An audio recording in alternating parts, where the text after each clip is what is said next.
মাত্র 15 মিনিটের মধ্যে ডিমের এই পদটা আপনারা রান্না করে সব কিছুর সাথে খেতে পারবেন। অসাধারণ খেতে হবে। নমস্কার বন্ধুরা, সুপ্রিয়া কিচেনে আবার আপনাদের সবাইকে স্বাগত জানাই আরো একটা রেসিপিতে। বাড়িতে যদি কোনো কিছু সবজি না থাকে, যদি শুধুমাত্র ডিম থাকে, তো শুধুমাত্র এই ডিম দিয়ে মাত্র 10 থেকে 15 মিনিটের মধ্যে সুস্বাদু একটা রেসিপি আপনারা বানিয়ে নিতে পারবেন।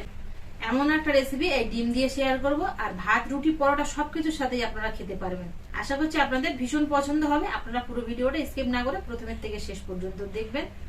যে সকল বন্ধুরা এখনো পর্যন্ত আমার ইউটিউব চ্যানেলে নতুন আমার ভিডিওগুলো দেখছেন, আপনারা প্লিজ বেল আইকন সহ সাবস্ক্রাইব করে পাশে থাকবেন। আর ফেসবুক পেজ থেকে দেখলে পেজটিকে ফলো করে পাশে থাকবেন। আমার কাছে ডিম ছিল, ডিমটা আমি আগাম সেদ্ধ করে নিয়েছি। জলের মধ্যে লবণ দিয়ে আমি 3টে ডিম সেদ্ধ করে নিয়েছি। রেসিপিটা বানানোর জন্য প্রথমেই আগে এই ডিম 3টে কেটে নেব। এখানে আমি 3টে ডিম নিয়েছি। 3টে ডিম তাই অনেকের জন্য কিন্তু হয়ে যাবে এই রেসিপিটা। তো একটা ছুরির সাহায্যে আমি চাকা চাকা করে ডিমগুলো কেটে নেব। আর এই রেসিপিটার জন্য কিন্তু চাকা করে ডিমটা কাটতে হবে। 1/2 ইঞ্চি করে রেখে কেটে নেব সবগুলো কেটে নিয়েছি। ডিমগুলো সব পিস পিস করে কেটে নিয়েছি। এবার ডিমগুলো প্রথমে ভেজে নেব। পরিমাণ মতো লবণ, আর 1 চিমটি হলুদ গুঁড়ো, আর কাশ্মীরি লঙ্কার গুঁড়ো, আর অল্প পরিমাণে সরষের তেল দিয়ে ডিমের মধ্যে খুব ভালো করে মাখিয়ে নেব। ভাজার জন্য তেল দিয়ে দেবো গরম কড়াই।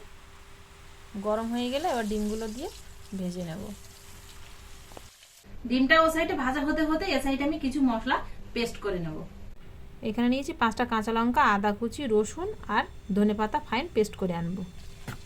ডিমগুলো খুব সাবধানে উল্টে পাল্টে ভাজতে হবে, যাতে কুসুমগুলো যেন বেরিয়ে না আসে। বেশ এরকম লাল করে ভেজে নিয়েছি এপিট এপিট করে। এবার তুলে নেব।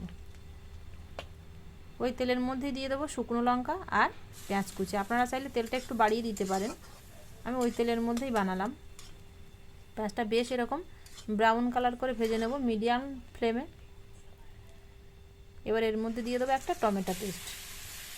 মশলা থেকে তেল ছাড়লে দিয়ে দেবো লবণ, হলুদ গুঁড়ো, কাশ্মীরি লঙ্কার গুঁড়ো, গরম মশলা গুঁড়ো, ধনে গুঁড়ো।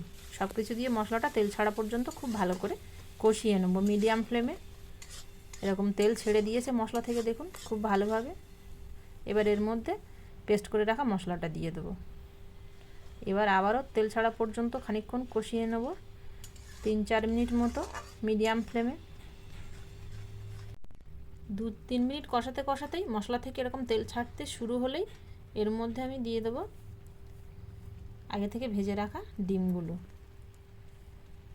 ডিমগুলো দেওয়ার পরে কিন্তু এবার খুব বেশি জোরে নাড়াচাড়া দিলে হবে না, ধীরে ধীরে এইভাবে খুন্তিটা কিন্তু এর মধ্যে দিয়ে নাড়তে হবে, নইলে আবার ডিম থেকে কুসুমগুলো ছাড়িয়ে যাবে।